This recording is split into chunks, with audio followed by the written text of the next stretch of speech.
25 सितंबर 2014, एक सपना, एक दिन और एक विश्वास। मेक इन इंडिया का वो शानदार लॉन्च जिसमें अच्छे दिन का वादा था।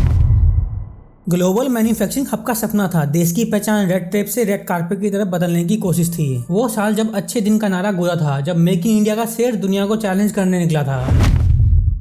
25 सितंबर को सबने सोचा था कि अब इंडिया की मैन्युफैक्चरिंग रिवॉल्यूशन शुरू हो गई। एफडीआई आएंगी, फैक्ट्रीज खुलेंगी और रोजगार बढ़ेगा। लेकिन 10 साल बाद क्या हुआ? क्या हम चाइना को कम्पीट कर पाए या फिर ये शेर अपने घर के आंगन में ही खामोश है? क्या ये सपना पूरा हुआ या फिर इंफ्रास्ट्रक्चर की कमियां, पॉलिसी की गलतियां और ग्लोबल कंपटीशन सामने ये make in India fail in India बन के रह गया? एक तरफ मैन्युफैक्चरिंग ग्रोथ को बढ़ाना है, एट द सेम टाइम उसका सीधा बेनिफिट हिंदुस्तान के नौजवानों को मिले, उसे रोजगार मिले ताकि गरीब से गरीब परिवार की आर्थिक स्थिति में बदलाव आए। एक तरफ success story, 70% indigenous defence production, Tesla की फैक्ट्री गुजरात में खुलने की बातचीत और 180 गीगावाट रिन्यूएबल एनर्जी। दूसरी तरफ अधूरे प्रोजेक्ट DMIC कॉरिडोर के 60% प्लान अटके। इंडिया में 58 डेज लगता है कोई भी बिजनेस शुरू करने में, वहीं पे चाइना में सिर्फ 8 दिन लगता है। ईज ऑफ डूइंग बिजनेस में इंडिया 63 रैंक पे है, पर ग्राउंड पे ऐसा कहाँ है? इंडिया का लॉजिस्टिक कॉस्ट 14% है, वहीं पे चाइना का सिर्फ 7%। क्यों वियतनाम जैसा स्मॉल कंट्रीज हमसे आगे निकल रहा है? क्यों 28 बिलियन का FDI हमसे छीन लिया गया? क्यों GST में 17 अमेंडमेंट्स की वजह से बिजनेस को कंफ्यूज कर दिया गया? क्यों मेक इन इंडिया के 100 मिलियन जॉब का टारगेट 25 मिलियन पे अटका? इस केस स्टडी में हम ऐसे ही मिथ को तोड़ेंगे और देखेंगे ट्रुथ। एक सपना जो 2014 में स्टार्ट हुआ था, लेकिन वह आज भी अपनी पूर्णता की तलाश में है। क्या हम सीख पाए? क्या हम बदल पाए? देखेंगे इस केस स्टडी में। तो शुरू करें।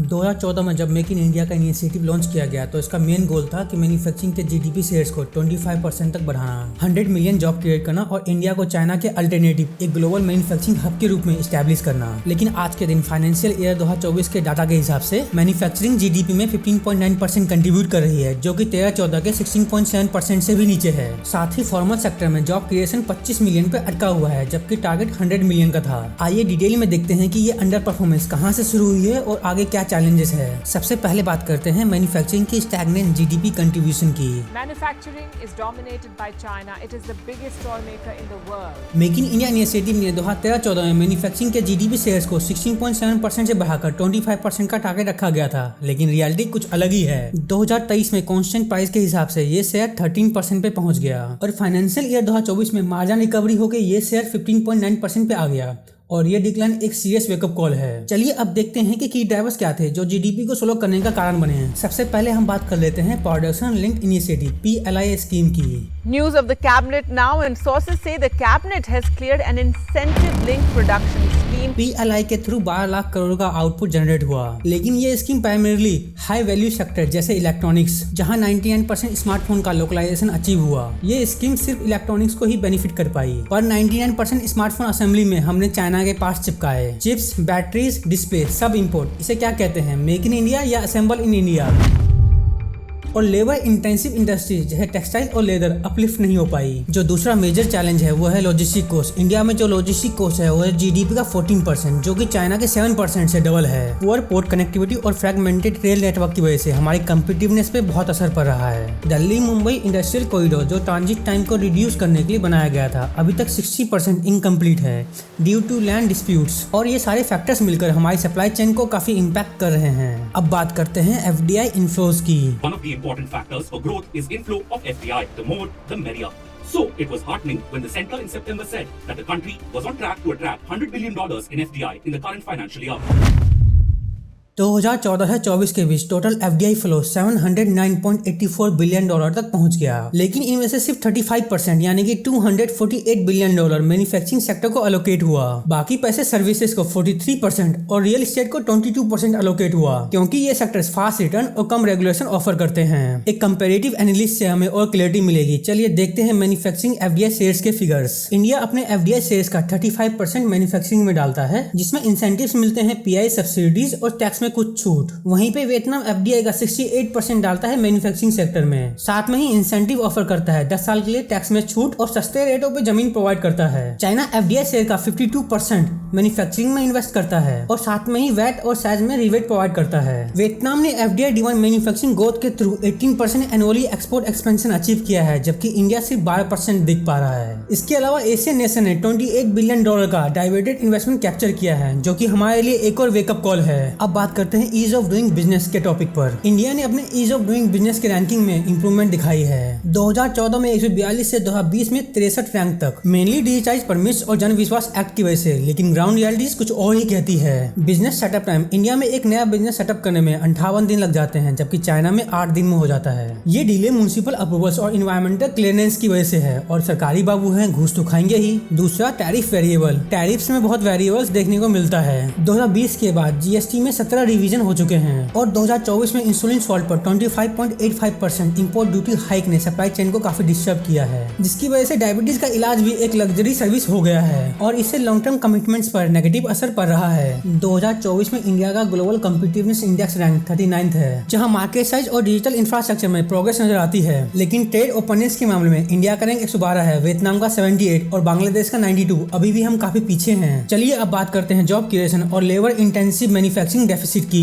इंडिया का वर्कफोर्स हर साल 10 मिलियन से एक्सपेंड होता है, लेकिन मैन्युफैक्चरिंग ने 2014 के बाद से सिर्फ 8.5 लाख जॉब्स क्रिएट किए हैं PLI स्कीम के थ्रू और 7 मिलियन फॉर्मल रोल्स क्रिएट किए हैं, जो कि टारगेट से बहुत नीचे है। इलेक्ट्रॉनिक्स और फार्मास्यूटिकल ने अराउंड 2.1 मिलियन जॉब्स क्रिएट किए हैं, लेकिन इन जॉब्स के लिए स्पेशलाइज्ड ट्रेनिंग चाहिए। जो हमारे 75% वर्कफोर्स जिनकी एजुकेशन क्वालिफिकेशन 8वीं क्लास से 12वीं क्लास तक है, उनके लिए ये ट्रेनिंग काफी मुश्किल है। टेक्सटाइल और लेदर सेक्टर में एम्प्लॉयमेंट 1.2 मिलियन से गिर गई है 2018 से 24 के बीच, क्योंकि ऑटोमेशन और एशियन कंपटीशन ने इन सेक्टर को डैमेज पहुंचाया है, जहां पे वेजेस 30% लोअर है। इंडियन एम्प्लॉयमेंट रिपोर्ट्स 2024 के मुताबिक 67% न्यू जॉब जो पहले से मौजूद रोल्स का फॉर्मलाइजेशन है, जिससे हमारे क्लेम फिगर ओवर स्टेटेड हो जाते हैं। अब आते हैं ग्लोबल कम्पिटिटिवनेस और कॉस्ट प्रोडक्टिविटी मैट्रिक्स पे।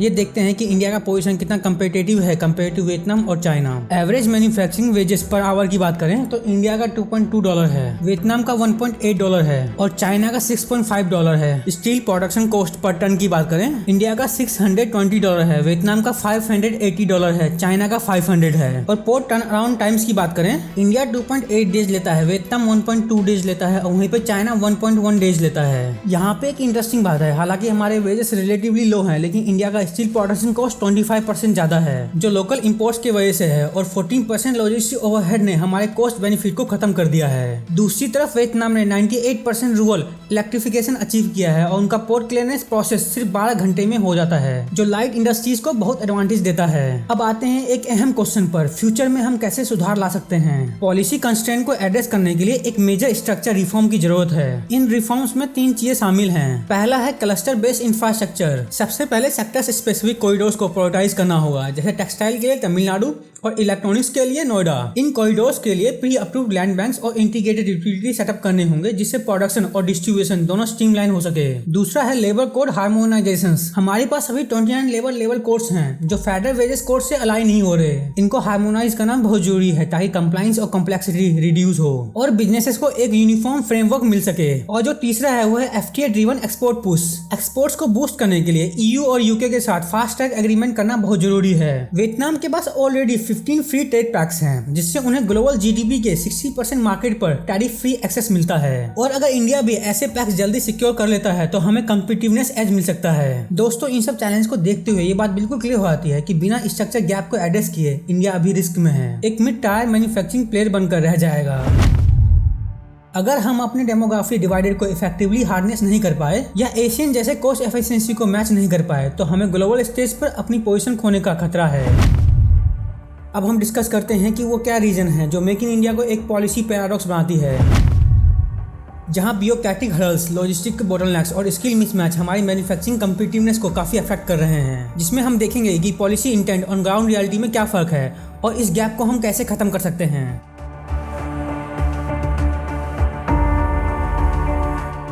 2014 से शुरू मेक इन इंडिया इनिशिएटिव ने हमें प्रॉमिस किया था कि बिजनेस प्रोसेस को डिजिटाइज करके, लेबर रिफॉर्म को लाकर और इंफ्रास्ट्रक्चर को अपग्रेड करके मैन्युफैक्चरिंग को एक नया बूस्ट देंगे। पर ग्राउंड रियलिटी ये कहती है कि persistent red tape, logistical challenges और स्किल मिसमैच अभी भी हमारे सेक्टर को रोक रहे हैं। सबसे पहले बात करते हैं ease of doing business EODB की। वर्ल्ड बैंक के रिपोर्ट के हिसाब से इंडिया ने डिजिटाइज परमिट्स और GST इंप्लीमेंटेशन से अपनी रैंकिंग को इंप्रूव करके 2014 में 142 से 2020 में 63 पोजीशन हासिल की है। लेकिन सरफेस लेवल इंप्रूवमेंट एक बड़ा इल्यूजन बन के रह गया है, क्योंकि अभी भी बहुत सारे ऑपरेशनल चैलेंजेस फेस करने पड़ रहे हैं। कोई भी बिजनेस स्टार्ट करने का टाइम 2014 में 28 दिन था, लेकिन 2025 में ये 58 दिन हो गया। अब सोचिए चाइना में ये प्रोसेस 8 दिन में कंप्लीट हो जाता है और वियतनाम में 12 दिन लगते हैं। ये डिले मेनली म्युनिसिपल अप्रूवल्स और एनवायरमेंटल क्लियरेंस की वजह से हो रहा है, जो बिजनेस को अननेसेसरी ब्यूरोक्रेटिक हडल्स का सामना करवाते हैं। और एक और मुद्दा है रेड टेप। जन विश्वास एक्ट के थ्रू 183 कंप्लायंसेस प्रोविजन को डीक्रिमिनलाइज कर दिया गया है। लेकिन 2024 के सर्वे के हिसाब से 16% MSMEs अपना 15 to 20% operational time land acquisition और पोल्यूशन क्लियरेंस जैसे ब्यूरोक्रेटिक डिस्प्यूट सॉल्व करने में वेस्ट कर रहे हैं। इमेजिन करो कितना पोटेंशियल प्रोडक्टिव टाइम बच जाएगा अगर इन हेडल्स को एफिशिएंट तरीके से एड्रेस किया जाए। अब बात करते हैं इंफ्रास्ट्रक्चर डेफिसिट की, जिसे हम लॉजिस्टिक कॉस्ट कन्वर्जन कहते हैं। High logistic cost directly global competitiveness को एंडोर कर रहे हैं। इंडियन पोर्ट्स पर average turn around time 2.8 days है, जबकि चाइना में ये सिर्फ 1.1 डेज है। इस डिले की वजह से एक्सपोर्टर्स को हर साल $14 बिलियन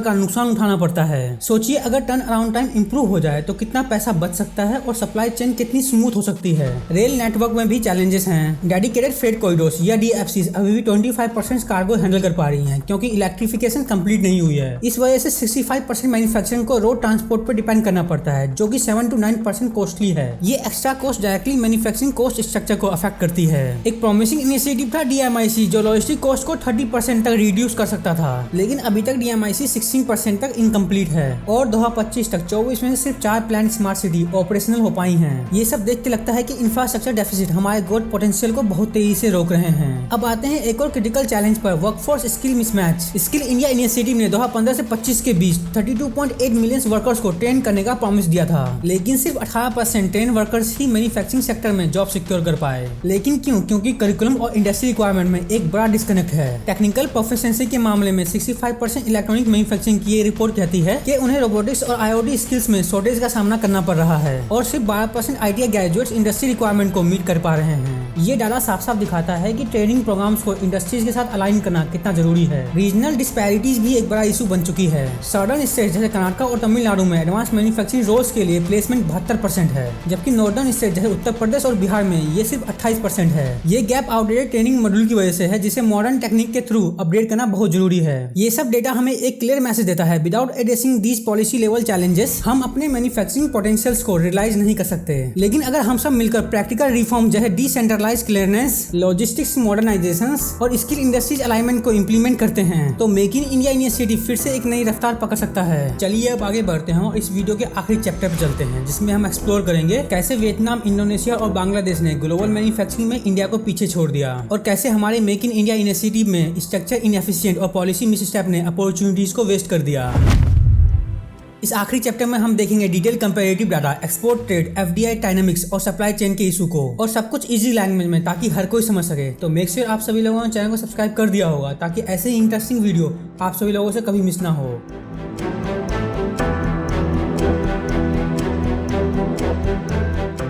आज के ग्लोबल मार्केट में मैन्युफैक्चरिंग एक टफ कंपटीशन का मैदान बन चुका है। वियतनाम, इंडोनेशिया और बांग्लादेश ने स्ट्रेटेजिक पॉलिसी, डेमोग्राफी एडवांटेज और जियोपॉलिटिकल शिफ्ट का यूज करके सप्लाई चेन को सक्सेसफुली रिलोकेट किया है। इन कंट्रीज ने अपने एक्सपोर्ट सेक्टर को बूस्ट किया है, जबकि हमारे मेक इन इंडिया इनिशिएटिव ने अपॉर्चुनिटीज को कन्वर्ट करने में बहुत स्ट्रगल किया है, मेनली स्ट्रक्चर इनएफिशिएंट और पॉलिसी मिसस्टेप की वजह से। चलिए देखते हैं एक कंपैरेटिव लेंस से मैन्युफैक्चरिंग ग्रोथ रेट और एक्सपोर्ट परफॉर्मेंस का डाटा, जो हमें एक क्लियर पिक्चर देता है। 2020 से 24 के बीच CAGR यानी कंपाउंड एनुअल ग्रोथ रेट को देखते हैं। वियतनाम का CAGR 9.8% है और यहाँ की एक्सपोर्ट सेक्टर्स हैं इलेक्ट्रॉनिक्स, टेक्सटाइल्स और फर्नीचर, और 2024 का एक्सपोर्ट वैल्यू $369 बिलियन है। इंडोनेशिया का CAGR 5.2% है और इंडोनेशिया के की एक्सपोर्ट्स में कोयल, पाम ऑयल और ऑटोमोटिव शामिल हैं, और इंडोनेशिया का एक्सपोर्ट वैल्यू 2024 में $299 बिलियन है। बांग्लादेश का CAGR ग्रोथ रेट 7.3% है, जहाँ गारमेंट्स, लेदर और फार्मास्यूटिकल एक्सपोर्ट होते हैं, और 2024 में बांग्लादेश की एक्सपोर्ट वैल्यू $63 बिलियन है, और इंडिया का CAGR ग्रोथ रेट 4.1% है और की एक्सपोर्ट सेक्टर्स हैं रिफाइंड पेट्रोलियम्स और फार्मास्यूटिकल्स। और इंडिया का एक्सपोर्ट वैल्यू 2024 में $441 बिलियन है। यहाँ इंटरेस्टिंग बात यह है कि वियतनाम अपने इलेक्ट्रॉनिक्स टेक्सटाइल के थ्रू अपने ग्रोथ को ड्राइव कर रहा है, जबकि India mainly low value sectors में डिपेंड कर रहा है। और देखिए बांग्लादेश के गारमेंट्स का एक्सपोर्ट $42 बिलियन का है 2024 में, और इंडिया के टेक्सटाइल्स का एक्सपोर्ट $44 बिलियन है, जो कि लगभग बांग्लादेश के बराबर हो गया है, जबकि इंडिया एक बड़ी इकोनॉमी है। अब बात करते हैं सप्लाई चेन डायनामिक्स की, स्पेशली द चाइना +1 स्ट्रेटेजी की। इस स्ट्रेटेजी का मकसद सप्लाई चेन को डाइवर्सिफाई करना था और वियतनाम और इंडोनेशिया ने इस शिफ्ट का बखूबी फायदा उठाया। वियतनाम ने मैन्युफैक्चरिंग के लिए 2020 से 24 के बीच $36 बिलियन की FDI अट्रैक्ट की, जहां सैमसंग और इंटेल ने सेमीकंडक्टर हब्स स्टैब्लिश किए। इलेक्ट्रॉनिक्स एक्सपोर्ट 2024 में $132 बिलियन तक पहुंच गया, जो ग्लोबल स्मार्टफोन प्रोडक्शन का 10% कैप्चर करता है। इंडोनेशिया ने माइनिंग और EV बैटरी इन्वेस्टमेंट में $22 बिलियन सिक्योर किए। इंडोनेशिया निकल रिजर्व, जो कि ग्लोबल सप्लाई चेन का 23% है, लेकिन इंडिया में डिस्पाइट नॉर्मला के टॉप बेनिफिशियरी कहने के बावजूद भी मैन्युफैक्चरिंग FDI स्टैग्नेंट है $35 बिलियन पे, और इसका मेन रीजन है डिले इन PLI डिस्ट्रीब्यूशंस और इंफ्रास्ट्रक्चर गैप की वजह से। इंडिया की इलेक्ट्रॉनिक्स प्रोडक्शन 2024 में $115 बिलियन तक पहुंच गई थी, लेकिन ये लार्जली $12 बिलियन के चाइनीज इंपोर्ट पे डिपेंड करती है, जैसे सेमीकंडक्टर्स और FCBAs। इससे कॉस्ट कम्पिटिटिवनेस इरोड हो जाती है। इलेक्ट्रॉनिक सेक्टर्स में इंडिया की सिचुएशन एक केस स्टडी है मिस अपॉर्चुनिटीज का। इलेक्ट्रॉनिक्स एक्सपोर्ट 2024 में इंडिया का $26 बिलियन था, वहीं पे वियतनाम का $132 बिलियन। इंपोर्ट डिपेंडेंसी इंडिया की 64% है ऑन सेमीकंडक्टर्स, जबकि वियतनाम की डिपेंडेंसी सिर्फ 22% है on components. Average tariff rate India का 7.5% है, वहीं पे वियतनाम का 2.1%। इंडिया का इलेक्ट्रॉनिक ट्रेड डेफिसिट 2024 में $48 बिलियन तक पहुंच गया था। इंडिया पे 7.5% का हाई टैरिफ लगता है, जबकि वियतनाम पे सिर्फ 2.1% का टैरिफ लगता है। इस वजह से इंडियन प्रोडक्ट्स 5 to 6% एक्सपेंसिव हो जाते हैं, जबकि वियतनाम ने एप्पल के सप्लाई चेन के साथ इंटीग्रेशन अचीव किया है। अराउंड 18% एयरपोर्ट्स की प्रोडक्शंस वियतनाम में ही की जाती है। इंडिया के स्मार्टफोन एक्सपोर्ट जो $15 बिलियन है, अभी भी इंपोर्टेड डिस्प्लेस और चिप्स पे डिपेंडेंट है। ग्लोबल मार्केट डायनामिक्स को समझने के लिए एक्सटर्नल फैक्टर भी बहुत इंपॉर्टेंट है। वियतनाम के मैन्युफैक्चरिंग वेजेस $1.8 पर आवर है, जो कि इंडिया के $2.2 पर आवर से कम है। बांग्लादेश के गारमेंट्स वर्कर्स सिर्फ $0.8 पर आवर कमाते हैं। प्रोडक्टिविटी ग्रोथ में इंडिया का 4% एनुअल ग्रोथ रेट है, जबकि वियतनाम का 6.5% है। वियतनाम के पास 15 FTAs है, जो उन्हें फ्री एक्सेस प्रोवाइड कराता है 65% ग्लोबल GDP का। इंडिया ने 2019 में RCEP से विड्रॉ किया है, जिसकी वजह से एशियन मार्केट का एक्सेस भी लिमिटेड हो गया है। बांग्लादेश का इंडस्ट्रियलाइजेशन मॉडल भी एक इंटरेस्टिंग पैराडॉक्स है। बांग्लादेश का GDP पर कैपिटा 2000 से डबल हो गया है, और इसका मेन रीजन गारमेंट एक्सपोर्ट्स है। बांग्लादेश के टोटल एक्सपोर्ट्स का 82% सिर्फ गारमेंट एक्सपोर्ट्स होता है, और गारमेंट एक्सपोर्ट्स की वजह से 4.5 मिलियन लोग एम्प्लॉयड हैं। लेकिन ऑटोमेशन का रिस्क भी है। 2024 में 22% टेक्सटाइल जॉब्स ऑटोमेट हो चुकी है। इंडिया की सर्विस ड्रिवन ग्रोथ आईटी और फाइनेंस ने 2024 में GDP एक्सपेंशन का 6.7% अचीव किया है। वहीं पे बांग्लादेश ने 6.3% अचीव किया है। लेकिन इंडिया की ये ग्रोथ फॉर्मल जॉब क्रिएट करने में सक्सेसफुल नहीं रही। तो दोस्तों अब हम देखते हैं वो लेसन जो हमें मैन्युफैक्चरिंग फ्रंट लाइन से देखने को मिलते हैं। वियतनाम और बांग्लादेश ने low cost labour, FDI friendly policy और एक्सपोर्ट ओरिएंटेड सेक्टर को प्रायोरिटाइज किया। वहीं पे इंडोनेशिया ने अपने रॉ मटेरियल को EV बैटरी प्रोडक्शन में कन्वर्ट किया, और इंडिया जहां सर्विस लेड ग्रोथ के साथ मैन्युफैक्चरिंग को ब्लेंड करने की कोशिश हुई और अनइवन रिजल्ट देखने को मिले, मेनली कुछ की फैक्टर्स की वजह से। पहला टैरिफ मिसमैच, दूसरा FDI डाइवर्जन, तीसरा सप्लाई चेन में गैप। अब सवाल ये उठता है कि अगर इंडिया ग्लोबल मैन्युफैक्चरिंग रेस में अपनी पोजीशन को रिक्लेम करना चाहता है तो क्या करना होगा? पॉलिसी मेकर्स को कुछ रिफॉर्म्स करने होंगे। पहला, streamline logistics. National logistics policy 2025 को फास्ट ट्रैक करना होगा, ताकि इंफ्रास्ट्रक्चर गैप जैसे पोर्ट डिले, रेलवे नेटवर्क के इशू को जल्दी से रिजॉल्व करना होगा। दूसरा, रैशनलाइज्ड टैरिफ्स। इंपोर्ट ड्यूटीज को रिव्यू करके कॉस्ट स्ट्रक्चर को कम्पिटिटिव बनाया जाए, स्पेशली इलेक्ट्रॉनिक्स में। तीसरा, फास्ट ट्रैक FTAs। EU और UK के साथ फ्री ट्रेड एग्रीमेंट को जल्दी से इंप्लीमेंट करना होगा, ताकि मार्केट का एक्सेस बढ़ सके। ग्लोबल मार्केट डायनेमिक्स का मतलब आज के टाइम में हर एक डिसीजन का इंपैक्ट वर्ल्ड वाइड होता है। अगर इंडिया अपने स्ट्रक्चर इनएफिशिएंट और पॉलिसी गैप को दूर कर लेता है तो ग्लोबल मार्केट में इंडिया की पोजीशन फिर से इंप्रूव हो सकती है। आप सभी लोगों को क्या लगता है? प्लीज कमेंट सेक्शन में जरूर बताएं। थैंक यू सो मच आप सभी लोगों ने इस वीडियो को यहाँ तक देखा। अगर आपको ये वीडियो इंस्पायरिंग और इन्फॉर्मेटिव लगा तो वीडियो को लाइक, शेयर और सब्सक्राइब जरूर करें, और कमेंट सेक्शन में जरूर बताएं कि सबसे क्रिटिकल चैलेंज कौन सा था और आपके हिसाब से क्या सोल्यूशन है। और इस वीडियो को जितने भी रिसर्च लिंक है वो आपको डिस्क्रिप्शन बॉक्स में मिल जाएगा। Thank you for watching.